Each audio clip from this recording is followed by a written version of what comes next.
Esse é o Ancapso e nós vamos falar agora sobre a situação na Ucrânia. Hoje, dia 8 de abril, são 8 horas da manhã aqui no Rio de Janeiro, 2 horas da tarde lá em Kiev, no momento que eu gravo esse vídeo, e os ucranianos atingiram uma fábrica de aeronaves aqui em Voronezh. É uma grande fábrica chamada Vaso e produz inclusive aviões e peças para aeronaves militares russas. Houve acionamento da defesa antiaérea ali na região, mas isso não foi suficiente porque houve explosão também e um grande incêndio na região da fábrica. Os russos estão preocupados porque estão com dificuldades para comprar drones chineses. Parece que tem alguém no mercado comprando uma enorme quantidade de drones chineses, a ponto de que as fábricas chinesas não conseguem atender as demandas de outros países. Olha que coisa, eles deviam ficar preocupados mesmo, porque uma boa parte disso está indo para a Polônia, provavelmente para abastecer a Ucrânia, né? A situação em Bakhmut está ainda mais crítica na chamada Estrada da Vida, a O0506, que tem sido alvo de ataque de artilharia russo, então está realmente muito difícil de passar ali com a lama ainda dessa época do ano, a situação não está fácil. Os russos conseguiram avançar mais um pouco ali na região central da cidade, estão agora lutando próximo da estação 2 de Bakhmut, né, que é a estação que realmente é usada pelo pessoal, ou era usada antes da guerra pelo pessoal ali em Bakhmut, mas isso está de acordo com o planejamento ucraniano, uma vez que o pessoal russo ali, o grupo Wagner, está pagando um preço bastante caro por esse avanço, né? Os ucranianos conseguiram usar a T-0504, que é uma outra estrada mais ao sul, para levar tanques para Bakhmut. Uma grande quantidade de tanques ucranianos foi colocada na cidade para causar mais danos aos russos nessa empreitada deles, nessa tentativa deles de avançar na cidade, né? Isso indica também que os ucranianos não estão desistindo não estão saindo não, eles estão reforçando o pessoal lá em Bakhmut. Os documentos vazados ontem, que a gente falou no vídeo de ontem, parece que fazem parte de um conjunto com mais de 100 documentos, que incluem documentos sobre a China, Taiwan, parceiros da OTAN dos Estados Unidos. Seria um grande vazamento realmente. O Pentágono segue não dizendo se o material é real ou não, né? Mas do jeito que eles estão tratando isso com uma gravidade tão grande, tudo indica que aqueles documentos eram reais mesmo. Tudo bem, são documentos já datados, isso aconteceu no início de março, mas é importante notar também isso, que foi descoberto que o vazamento se deu no dia 1º de março. No dia da emissão daqueles documentos, eles foram vazados já e seguiram uma série de discordes, de servidores de Discord na internet, até chegar a público agora, coisa de um mês depois disso, né? Após a desastrada fala do idiota mor brasileiro, o molusco de 9 dedos, o corrupto oficial do Brasil, né? Todo mundo viu a palhaçada que ele falou ontem. Parece que pela primeira vez o pessoal lá fora do Brasil está se dando conta da merda que é o Lula, né? Do quão incapaz e quão antiético é essa figura atrasada que infelizmente recebeu o voto do Brasil. Eu até nesse momento não entendo como uma pessoa teve a capacidade de votar nesse corrupto, ladrão, idiota do Lula. Mas enfim, parece que pelo menos o pessoal lá fora está tendo uma ideia de quem é o Lula. Mas isso está vindo tarde demais, sabe por quê? O Lavrov está vindo aqui ao Brasil e descobriram que ele está trazendo uma bagagem diplomática de 9 toneladas. Isso tudo classificado como malote diplomático. Então, pelas leis internacionais, a Polícia Federal Brasileira não pode inspecionar esse material, a alfândega brasileira não pode inspecionar isso, isso vai direto para a Embaixada Russa lá em Brasília. O Lula está planejando um golpe aqui no Brasil. A consequência é essa, a inferência direta é essa, porque, lembra, vocês lembram do episódio do Maduro lá na Venezuela, que a Câmara de lá decidiu que ele era um presidente ilegítimo, que a eleição tinha sido fraudada e que, portanto, ele tinha que sair do país, e colocou até o Guaidó como presidente da Venezuela, aquele negócio todo. Por um momento, vários oficiais das Forças Armadas venezuelanas se voltaram contra o Maduro. O Maduro quase caiu. Quem segurou o Maduro no poder foi a Rússia. Isso aconteceu há poucos anos atrás. Muito provavelmente é o mesmo esquema que o Lula está armando aqui. O Lula sabe que vai sofrer impeachment em algum momento desse ano. Ele está se preparando para resistir ao impeachment, para dar um golpe aqui no Brasil. E teve otário aqui no Brasil assinando cartinha da democracia do Lula. Se preparem. Vamos falar sobre esses e outros assuntos em detalhes. Essas notícias foram sugeridas por Passam Hipoglós, que fica tudo certo, Ron Swanson BR e várias outras pessoas. Obrigado aí ao pessoal que sugeriu a notícia. Obrigado a você que está assistindo o nosso vídeo. Se você gosta do nosso conteúdo, por favor, deixe o seu like e se inscreva aqui no canal, né? Pois bem, temos um monte de novidades aqui em termos de incêndio na Rússia hoje, né? O primeiro deles é esse grande incêndio aqui em uma área aberta próximo a Moscou. Então, isso aqui é no subúrbio de Moscou, não é nenhuma instalação particular, não é nenhuma área particular, mas é um grande incêndio que está acontecendo ali. Não se sabe exatamente o que aconteceu aqui, né? Agora, esse caso aqui parece ter sido mesmo um caso de ataque ucraniano, né? Os ucranianos lançaram alguma coisa, talvez um drone, talvez um míssil, aqui na região de Voronezh, aqui na Rússia.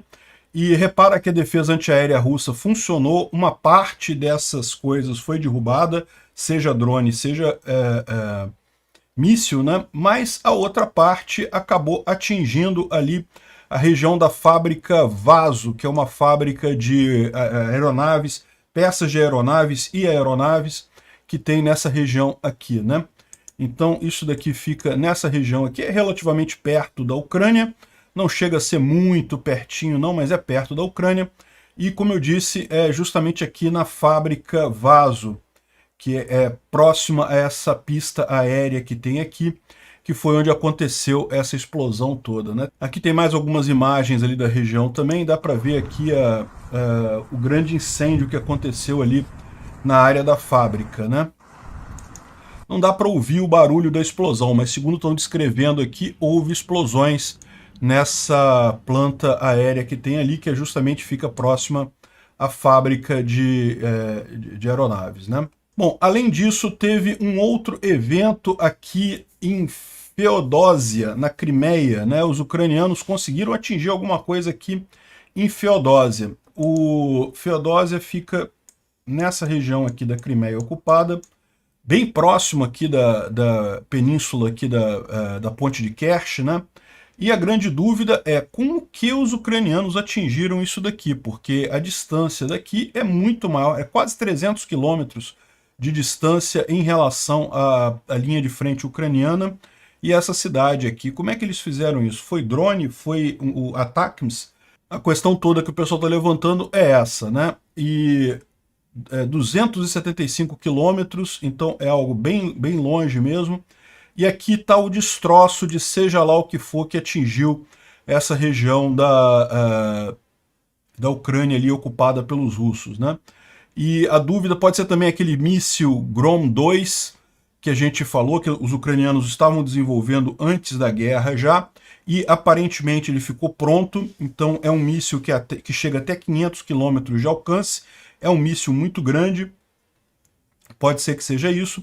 O pessoal está mostrando aqui os destroços, mas ninguém sabe exatamente com o que os ucranianos atingiram essa região ali da Crimeia, né? Bom, os russos resolveram fazer uma brincadeirinha também, né? A gente tem falado que os ucranianos todo dia mostram grandes fileiras de tanques ucranianos indo para a linha de frente, preparando a grande ofensiva. E aqui os russos resolveram fazer a mesma coisa aqui, mostrando uma grande coluna de tanques russos indo em direção a Vuhledar. Como diz o pessoal aqui, está indo para Vuhledar para fazer a reciclagem, né? Porque vocês sabem, Vuhledar tem sido um cemitério de blindados russos, né? Enfim, tá aqui os russos com os tanquezinhos dele, mas lógico, os ucranianos também mostraram algumas coisas. Isso daqui são os ucranianos se posicionando para a ofensiva, dá para ver que ainda tem muita lama lá na Ucrânia, né? Esse é o ponto porque eu acho que a ofensiva não vai ser neste momento ainda deve ser algumas semanas mais para frente, porque devido a essas últimas chuvas que estão acontecendo lá, e está chovendo ainda lá na Ucrânia nesse momento, então isso está estendendo a estação da lama por mais um tempo, e é complicado você iniciar uma contraofensiva nessa situação, uma vez que isso pode dificultar a logística, pode dificultar reforços, enfim, é realmente posicionar-se para a contraofensiva, que é o que eles estão fazendo aqui, ok, problema nenhum. Mas começar a contraofensiva mesmo é pouco provável, né? Aqui tem uma outra imagem também que foi divulgada pelos ucranianos. Essa região aqui parece mais seca um pouquinho, mas dá para ver também uma grande coluna se preparando aqui, o pessoal vindo lá atrás, né, numa área aqui bem ampla, em algum lugar, né? Não dá para saber onde é que é exatamente, mas mais um vídeo aí do pessoal se preparando para a contraofensiva que está chegando, né? Bom, o fato é que, a gente já mencionou isso ontem, os russos já estão percebendo o problema dessa contraofensiva, o quanto isso vai ser doloroso para os russos, e muitos estão optando por se entregar para as forças ucranianas, né? A Ucrânia tinha feito já aquela linha I want to live, né, que é eu quero viver. Então é o número de telefone que, se você é russo, estiver lá na região e quiser se entregar, você liga para esse número, combina direitinho, os ucranianos vão te fazer prisioneiro de guerra. Ou seja, é uma chance que você tem de sobreviver, né? Menos mal ser prisioneiro de guerra do que ser morto na guerra, né? E a ofensiva ucraniana nem começou ainda, mas parece que já teve um número muito grande de gente recuando, né? Se entregando, de russos se entregando para os ucranianos. Mas não é só isso não, tá? A gente falou sobre isso ontem também, que tem várias preparações de evacuação de civis, de autoridades e civis e coisa e tal. Então, segundo estão dizendo aqui, vários grupos de Telegram pró-ucranianos estão dizendo que as autoridades russas começaram uma grande evacuação de civis das áreas de Kherson e também de Zaporizhia em direção à Crimeia. Então, a gente viu isso ontem, né? Apesar de que o aviso que a gente mostrou ontem falava sobre saída de Melitopol e Berdiansk em direção a Rostov, né? Rostov é essa cidade russa que fica aqui. É uma cidade próxima aqui da região, mas não é uma cidade que seja ucraniana. Ou seja, tem menos chance dos ucranianos chegarem aqui. Mandar os civis para a Crimeia é arriscado porque você está só adiando o problema, né? Esses civis aí que são colaboracionistas russos ou então familiares de russos que estão administrando as cidades ocupadas na Ucrânia, esse pessoal vai ter que sair da Ucrânia em algum momento, né? Isso vai estar atrasando a coisa. Aliás, duas outras explosões que aconteceram ontem, eu não botei aqui o tweet porque a gente não tem informação visual, a gente só tem a informação de que houve a explosão. Foi justamente aqui em Melitopol, em Vezeli e também aqui próximo a Nova Kakhovka. Foram 3 grandes explosões que tiveram, mais uma vez, os ucranianos martelando a retaguarda russa aqui na região, né? Enfim, os russos estão se preparando para essa ofensiva da forma mais típica russa: recuo, desistência e fuga, né? Também parece que as imagens de satélite identificaram aqui uma grande vala que está sendo cavada aqui entre Melitopol e Berdiansk, então parece que é uma linha defensiva. Tem gente falando que, na verdade, isso daqui é um gasoduto que os russos estão querendo construir, coisa e tal. Acho positivo, acho que os russos deveriam mesmo construir gasodutos para compensar a Ucrânia pelo período que eles invadiram esse terreno, né? Evidentemente, isso tudo vai ficar para a Ucrânia depois.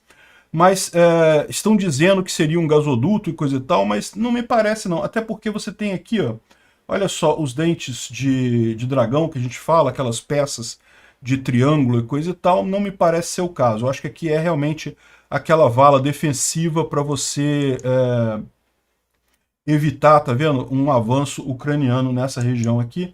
Seria uma última linha de defesa aqui à frente de Melitopol e Berdiansk, né? Repara, a impressão que dá é que essa linha visa defender exatamente essa estrada aqui, ó, que liga Berdiansk a Melitopol e que é uma estrada fundamental para a logística russa aqui. Então os russos devem estar fazendo isso como um último caso, né? Se os ucranianos conseguirem atravessar aqui a linha de frente, né, e tomar essa parte aqui de Zaporizhia, pelo menos os russos mantêm uma linha de alimentação aqui para resistir antes de perder totalmente essa área, né? Aqui a Misha Indombais, né, que é uma blogger russa lá, está falando sobre uma preocupação deles com a questão de drones da China. Informação alarmante chegando da China. uma das fábricas que produzem bateria para drones kamikazes recebeu uma ordem de 100 mil unidades, né? Ou seja, recebeu uma encomenda de 100 mil unidades. Se é para os próprios chineses ou se é para os ucranianos, eles não sabem, né? E antes disso, o pessoal ficou sabendo também que vendedores chineses venderam grandes quantidades de elementos para montagem de drones que foram para a Polônia, então provavelmente para a Ucrânia no final das contas, né? Isso é uma coisa que o pessoal na Ucrânia tem feito muito. Ao invés de você comprar o drone prontinho, aquele drone que já vem fechadinho da DJI, você compra as partes dele, você compra o circuito, compra os motores, compra as hélices e pronto, você monta aquilo ali. É relativamente fácil você montar um drone desse tipo e tem a vantagem de que é mais barato e você pode também já cortar um monte das defesas naturais que os drones têm, né? Eu não sei se vocês têm drone, eu já brinquei com drone aqui no Brasil, e os drones que você compra comerciais, eles já vêm com um mecanismo para impedir o uso próximo de aeroporto. Então, para mim, isso aqui é um problema muito grande, porque eu usava muitos drones aqui no aterro do Flamengo, e o aterro do Flamengo, como vocês sabem, é próximo do Santos Dumont. Então, toda vez que eu usava o drone, eu tinha que pedir autorização para o aeroporto, para eles desbloquearem isso, permitirem que eu usasse o drone ali. E tem uma região que você não consegue usar de qualquer forma, porque já vem marcado no próprio drone aquela região ali. Faz sentido, né? Ninguém quer causar um acidente com um avião e coisa e tal. Então ele não permite, o próprio drone já vem com isso de fábrica, impedindo o uso dele. Mas é lógico, no momento que você usa um drone em operações militares, você não quer esse tipo de limitação, né? Você quer realmente causar dano no inimigo. Então, esse tipo de coisa acaba sendo mais efetivo em termos militares. E, olha só, os russos têm que ficar preocupados com drone mesmo, né? Isso daqui foi um vídeo liberado pela United 24, que é aquele sistema de doação que eu falo sempre para vocês, mostrando aí mais uma carga, uma das muitas cargas de drones que eles compraram, né? Não é só drone, eles falam de um monte de coisa, mas o que chama atenção aqui são justamente os drones, 3.200 drones que eles estão entregando para as linhas de frente ucranianas, né?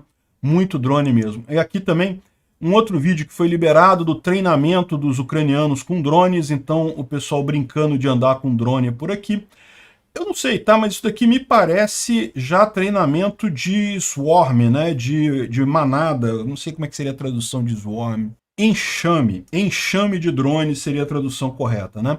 Que é aquela situação em que, na verdade, você tem um controlador que controla um drone e os outros drones são programados para seguir aquele drone e fazer uma operação específica.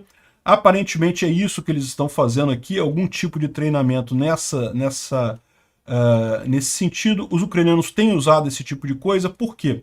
Porque no final das contas você evita as armas antidrone russas, né? As armas antidrone conseguem derrubar um drone porque frita o circuito dele, só que você consegue derrubar um drone, ela é direcional, né? E se você tem um enxame desses de drone, como é que você vai saber qual é o drone que está comandando o enxame como um todo?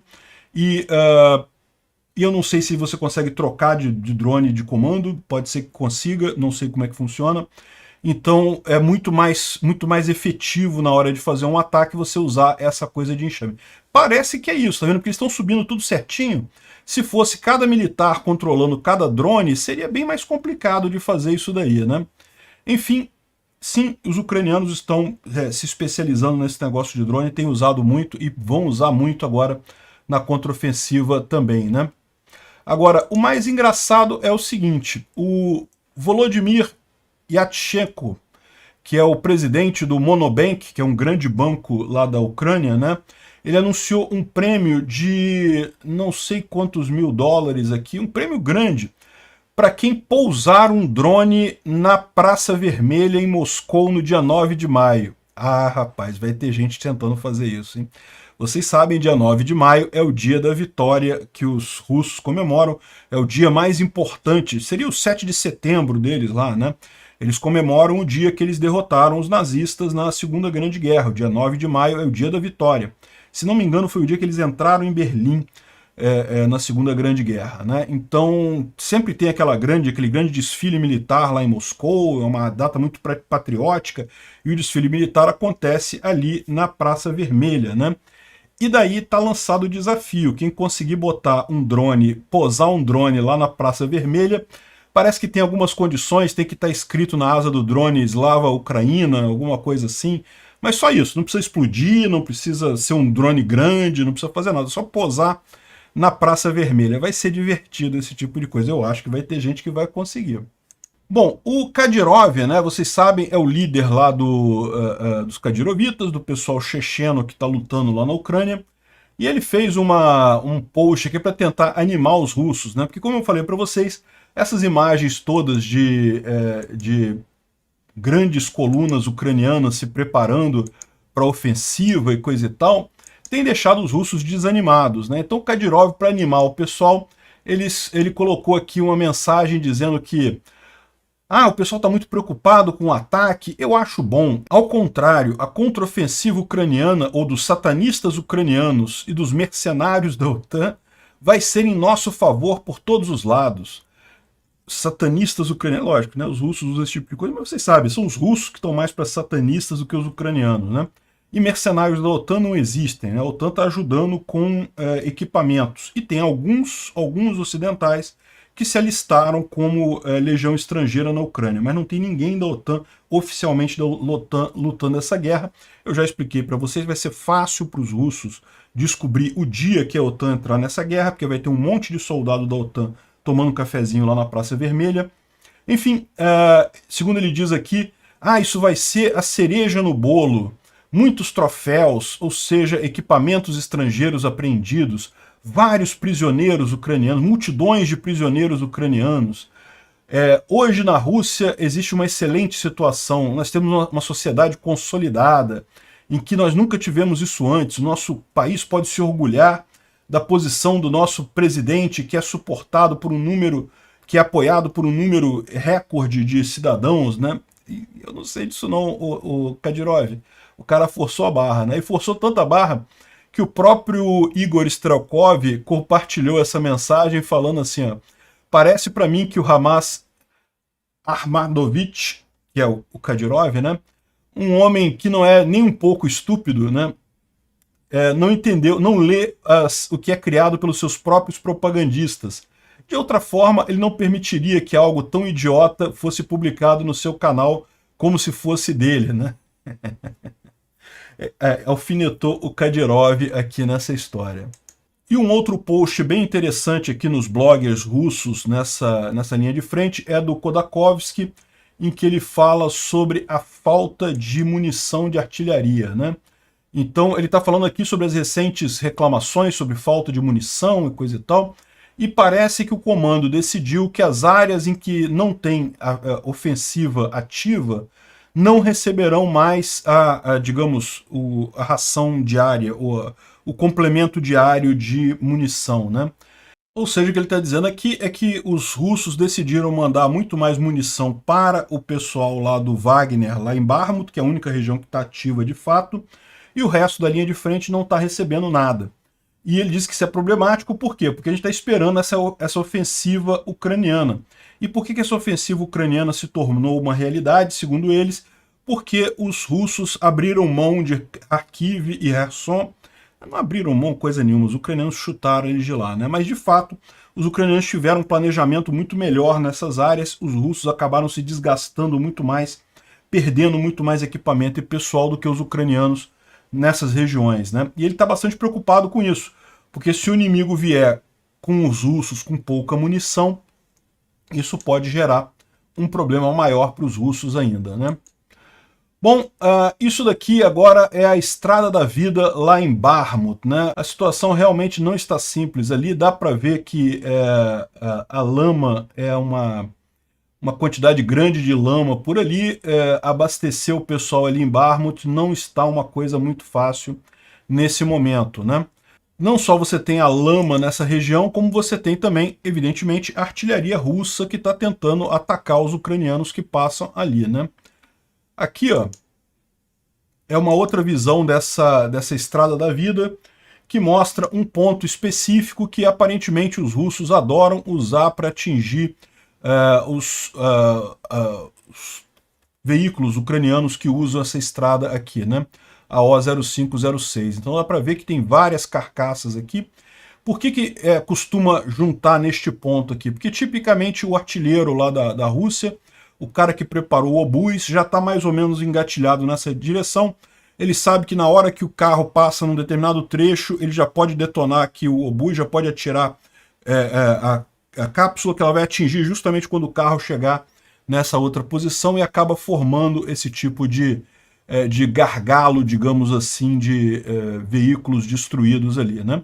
Isso não quer dizer que os ucranianos não estejam usando essa rota aqui, tá? Eles continuam usando sim.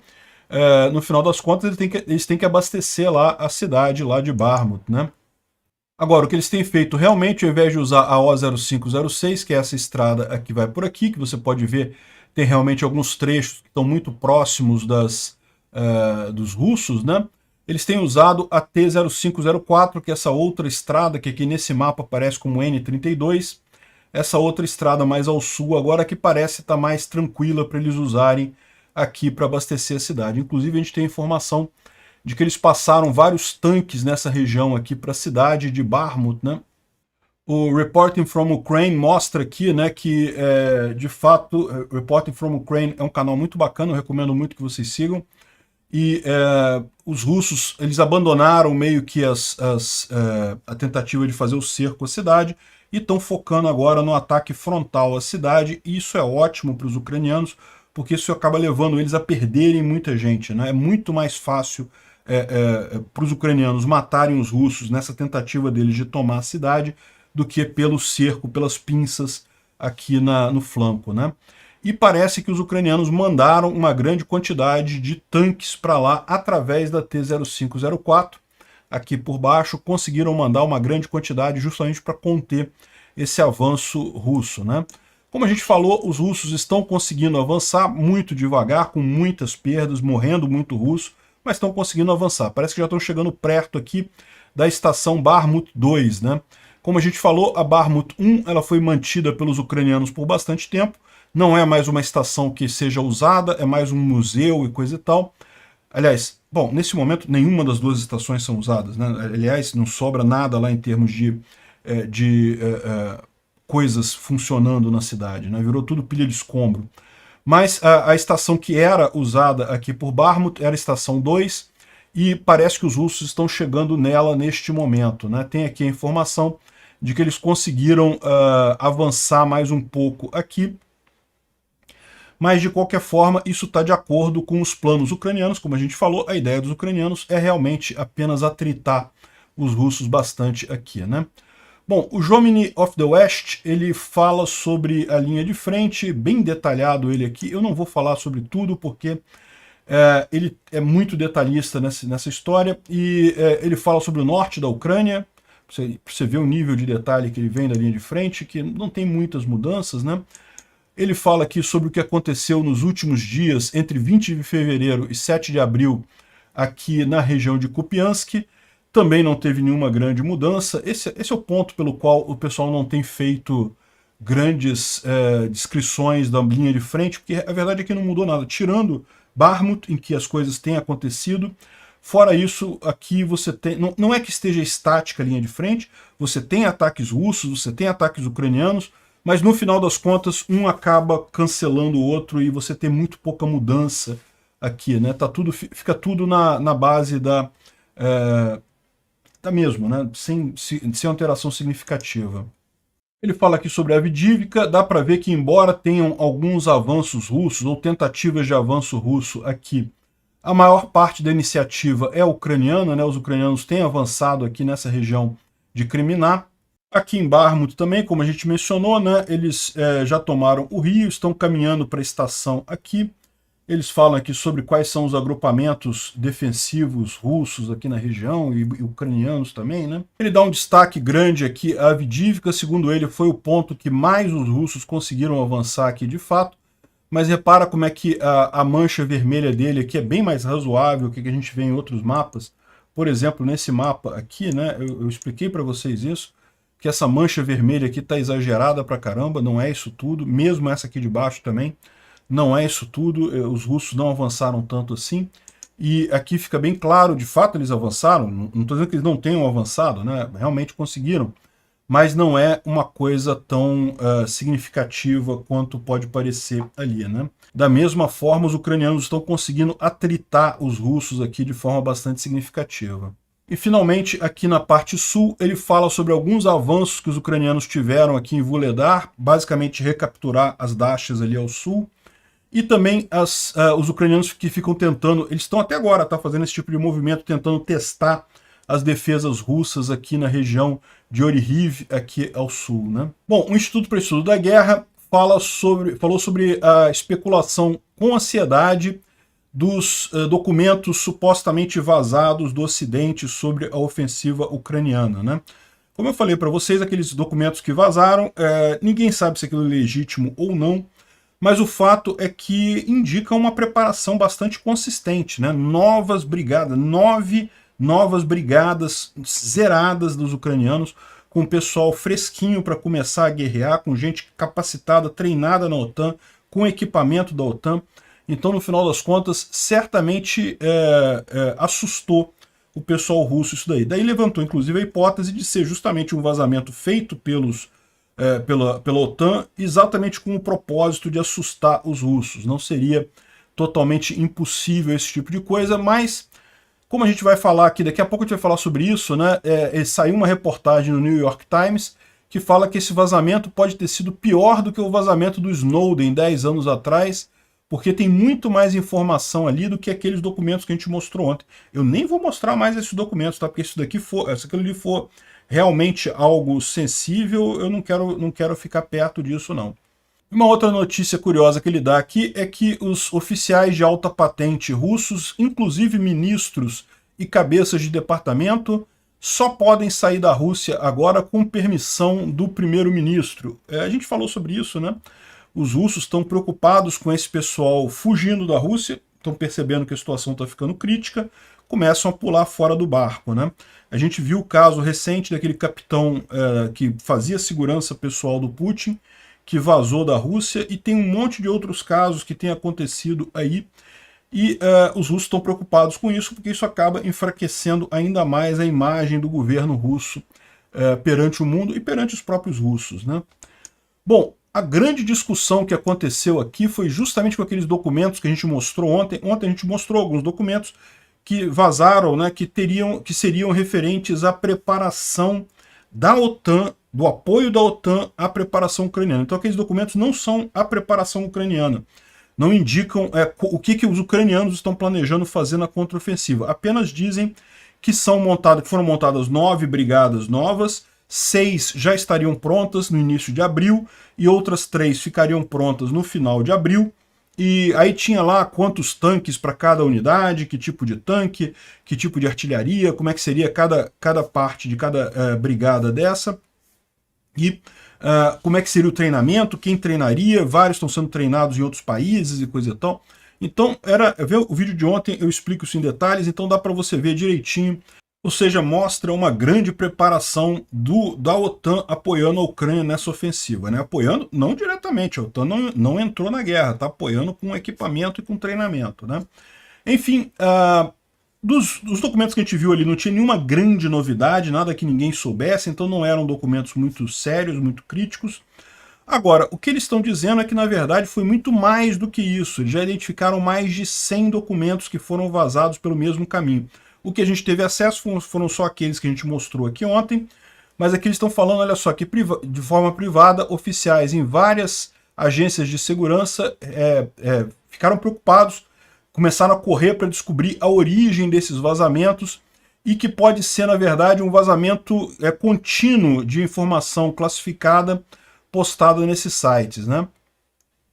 Os documentos todos são fotografias de coisas impressas, inclusive a campanha para derrotar o Estado Islâmico na Síria, posições de aliados americanos no Oriente Médio e na Europa, e mais questões envolvendo a China no Pacífico. Ou seja, não é apenas da guerra da Ucrânia que vazou um monte de coisa nesse caminho. A gente ficou sabendo só daqueles documentos que ficaram claros ali, né? mas vazou muito mais coisa, né? Os documentos que foram vazados, muitos estavam marcados Top Secret, como a gente viu aqueles, né? Ou seja, que é a categoria alta de classificação, e outros eram marcados como FVEI, que significa que é para ser compartilhado apenas com o Reino Unido, Canadá, Nova Zelândia e Austrália, ou seja, aquele grupo mais próximo de aliados americanos, né? Um documento Top Secret alegadamente originou-se na CIA, né? E contém informações sobre o Viktor Orbán na Hungria. E esse documento da CIA incluía algumas observações sobre a política interna de Israel também, né? E olha só, e fala também sobre os planos do Reino Unido de colocar um porta-aviões no sul da China, no Mar do Sul da China. Ou seja, as informações, se isso daqui for verdadeiro, em momento algum o pessoal está dizendo que é verdadeiro. Mas eles estão com tanta preocupação em cima disso que a gente só pode concluir que é verdadeiro. Se fosse falso esse troço, eles não teriam tanta preocupação assim, né? Outra linha de investigação é que o pessoal está fazendo aqui para tentar identificar de onde é que vieram, por onde que vazaram esses documentos. E bom, parece que isso foi para o 4chan saindo de um Minecraft Map Discord, que é um Discord de jogadores do Minecraft. Minecraft, para quem não sabe, é um joguinho meio infantil, né? É um joguinho divertido, bacana, tem uma filosofia interessante ali para você jogar, não tem um objetivo claro, enfim. E nesse Discord teriam 10 arquivos, 10 daqueles... A gente mostrou 4. 4 foram os que circularam pelo mundo aí, né? Os 10, tinha 10 nesse do Minecraft. E foram tirados de um outro Discord, o Allmal, que é um Discord, é um canal no YouTube que faz algumas coisas meio... Eu não entendi bem o que é esse canal. Parece ser coisa russa. Mas enfim, não sei, não conheço o canal, tá? Então nesse outro Discord tinham cerca de 30 documentos vazados, mais de 30 documentos vazados, de onde vazaram 10 para esse server do Minecraft, e desses 10, aqueles 3 que foram mais mostrados para todo mundo, né? E que teria sido o Luca, o usuário que postou isso no Wallmal server, né? E depois o próprio Luca falou que não, que ele viu isso num outro servidor, o Thug Shaker Central. É um outro servidor do Discord, Thug Shaker Central. Thug Shaker, para quem não sabe, é um tipo de dança em que homens fazem twerking. Vocês sabem o que é twerking? Cara, não pesquisa esses termos. Não é uma coisa boa de vocês ficarem sabendo, tá? Enfim, é uma coisa extremamente cringe, extremamente controversa, digamos assim. Então, ele tirou desse outro servidor de Discord e... enfim, de onde é que surgiu isso daí, ninguém sabe no final das contas, né? E o canal de onde ele tirou isso, lá no servidor do Thug Shaker Central, é um canal que tinha a palavra N, então ele não pode dizer para não perder a conta dele. Eu imagino que deva ser uma gíria muito pesada, né? Enfim, essa história começou a vazar em servidores de Discord, essa história toda. Até onde aqueles documentos são verdadeiros ou não, a gente não sabe, mas aparentemente as agências de espionagem estão tratando com alguma coisa séria, né? Bom, e o Defmon aproveitou para fazer, com base naqueles documentos, fazer uma avaliação aqui da quantidade de forças russas por quilômetro de frente. E dá para ver realmente que Kherson aqui é a melhor alternativa. Tem 56 soldados por quilômetro aqui na linha de frente de Kherson. Em Zaporizhia tem 107 soldados por quilômetro, e só vai subindo para cá. Ó. Em Donetsk tem 127, em Barbut tem 271, ou seja, quase 5 vezes o que tem aqui na parte de Zaporizhia, né, de Kherson, e em Kharkiv tem 251 também. Então toda essa parte aqui é a parte mais protegida da linha de frente pelos russos. Mais para cá a situação está menos protegida, né? Bom, uma outra informação aqui curiosa, parece que teve uma briga entre soldados do Kadyrov, né? Isso aí aconteceu em Bilmak, numa cidade ocupada aqui da Ucrânia, E é todo mundo aqui kadirovita, é todo mundo checheno. Por que tá tendo essa briga aqui a gente não sabe, mas eles estão brigando ali, né? O pessoal fez a geolocalização aqui com base nessas coisas que apareceram aqui, né?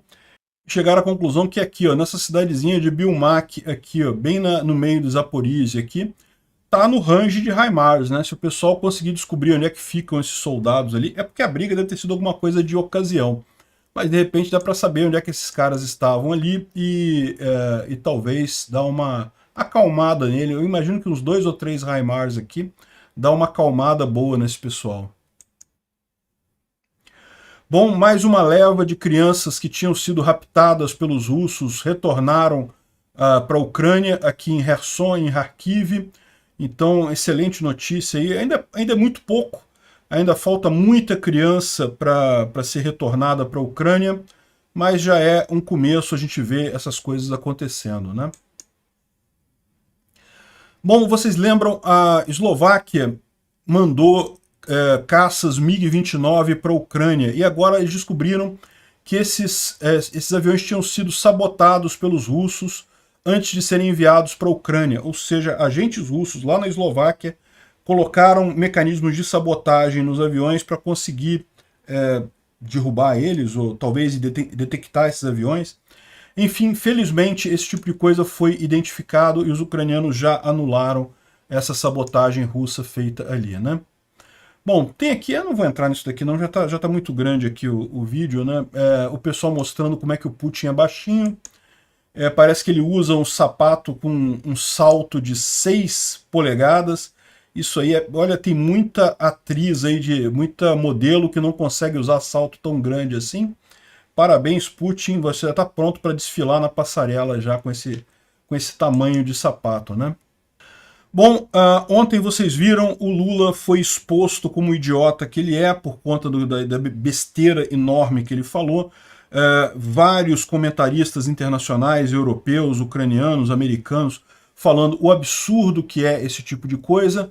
Aqui, o presidente Lula do Brasil pediu para a Ucrânia abrir mão da Crimeia porque o mundo precisa de tranquilidade. Eu não tinha nenhum sentimento muito forte sobre o Lula até ele sair com essa, né? Talvez ele possa dar a Ucrânia, a Amazônia, para também ter tranquilidade, coisa e tal. É óbvio que é uma idiotice completa o que o Lula falou, não tem lógica nenhuma, a Ucrânia foi invadida pela Rússia, a única forma de terminar isso daí é batendo na Rússia, é a Rússia saindo do território da Ucrânia. É isso que o Lula deveria estar buscando, né, bater na Rússia, mas infelizmente ao contrário, o que ele está fazendo é o contrário, ele está se apoiando cada vez mais na Rússia, né? Bom, o G1, lógico, o jornal o Globo aqui no Brasil passando pano pro Lula, né, falando não, que a Ucrânia agradeceu os esforços do Lula, mas que não cederá um centímetro de terra à Rússia e coisa e tal. Os caras perdem o ponto central dessa história, que não se tem que perguntar esse tipo de coisa, não faz sentido esse tipo de plano de paz do pessoal. Um país invadiu o outro, não tem outra alternativa que não seja o país, que o invasor sair da área invadida, não tem outra coisa que possa acontecer. Se o mundo deixar a Rússia ficar com parte da Ucrânia, nunca mais vai haver paz no mundo, porque no momento seguinte vai ter outro país que vai querer invadir o país do lado, porque afinal, né, eu invado, depois tenho que negociar aqui, eu fico com alguma coisa, já estou no lucro, né? Enfim, Rede Globo passando pano, nenhuma novidade. Mas o pior dessa história é justamente a proximidade do Lula com a Rússia, cada vez maior essa proximidade. Eu avisei isso. Muita gente criticou o Bolsonaro por conta dele estar próximo da Rússia. Eu critiquei também. Falei que o Bolsonaro estava fazendo um absurdo, mas eu avisei na época. O Putin prefere o Lula. O Lula é muito mais amigo do Putin do que o Bolsonaro. O Bolsonaro fez merda, não tem como classificar de outra forma, mas o Lula é muito pior nessa situação. E agora, olha o que está acontecendo. O Lavrov, que é o ministro das Relações Exteriores do Putin, está vindo ao Brasil. É um cara que serve a um regime criminoso de guerra, vai vir passear aqui no Brasil. Mas o pior não é isso. O pior é o chamado malote diplomático. Ele está trazendo uma carga de 9 toneladas. Aqui está falando 5 toneladas. Em outro lugar, aqui está falando 9 toneladas também. 5 toneladas que seja. É grande pra caramba. É muito grande essa carga. E isso tudo está classificado como malote diplomático. Aí o que acontece? Malote diplomático são aqueles documentos, aquelas coisas pessoais que um diplomata do exterior traz aqui para o Brasil. Então, por acordos internacionais, isso não passa pela alfândega, não passa pela Polícia Federal, então ninguém revista esse tipo de coisa. Agora, esse tipo de carga diplomática, malote diplomático de 5 toneladas ou de 9 toneladas, tá? Estão falando em outro lugar, 9 toneladas, é bem preocupante isso daí. O que esse cara está trazendo nessa bagagem aqui, que não vai ser visto pela Polícia Federal, não vai ser visto pela alfândega, não vai ser visto por ninguém. Vai chegar, vai direto para a Embaixada da Rússia lá em Brasília. Lembrando todos vocês que a Rússia alinhou-se muito com o governo do Maduro na Venezuela. Vocês sabem que o Lula e o Maduro também são muito amiguinhos, e pode ser muito bem, eu não sei se é isso, a gente não tem evidências de que seja algo nesse sentido, mas pode ser justamente já a preparação para o Lula manter o poder de forma ilegítima no país depois do impeachment, né? Ninguém tem dúvida que vai ocorrer o impeachment do Lula em algum momento aí dos próximos anos, né? O Lula já está fazendo um monte de besteira na economia, já não tem base nenhuma de apoio no Congresso, então é só uma questão de tempo para ele cair. E aí é a grande questão. Vocês lembram do caso do Maduro, a coisa de 5 anos atrás, quando a Assembleia, dentro da lei lá na Venezuela, depois o Maduro alegando que as eleições foram inconstitucionais, foram ilegais, foram ilegítimas, o Maduro deveria sair, tanto que a Assembleia elegeu o Guaidó como presidente da Venezuela, e ficou uma situação em que metade dos países reconhecia o Guaidó, metade o Maduro, aquela confusão toda. E naquela época, muita gente na Venezuela chegou a se virar contra o Maduro, inclusive oficiais das Forças Armadas, mas na última hora o Maduro resistiu. Resistiu como? Resistiu com o apoio da Rússia. A Rússia mandou tropas para segurar o Maduro no poder. Não duvidem da possibilidade disso acontecer aqui no Brasil. O Lula está procurando exatamente isso. Manter-se no poder, mesmo quando, inevitavelmente, a gente sabe que isso vai acontecer, o Congresso se virar contra ele aqui no Brasil. É muito preocupante esse tipo de coisa. Não só pelo lado ético, mas também pela consequência que isso pode ter aqui no Brasil. E lembrem-se, né? A questão dos espiões no Brasil, até o FBI apresentou um relatório falando aquilo que eu já falo desde o ano passado aqui no Brasil. Gente, tem alguma coisa errada. Tem muita gente infiltrada, muito russo infiltrado aqui no Brasil. Tem alguma coisa errada nessa história. O cerco está se fechando. Obrigado por assistir o vídeo até o final. Além de curtir, compartilhar e se inscrever no canal, considere se tornar patrocinador com valores a partir de R$ 1,99. Clique no botão Seja Membro abaixo para saber as condições e vantagens de patrocinar o canal. Mais informações sobre o nosso projeto, visite nossos sites indicados na tela.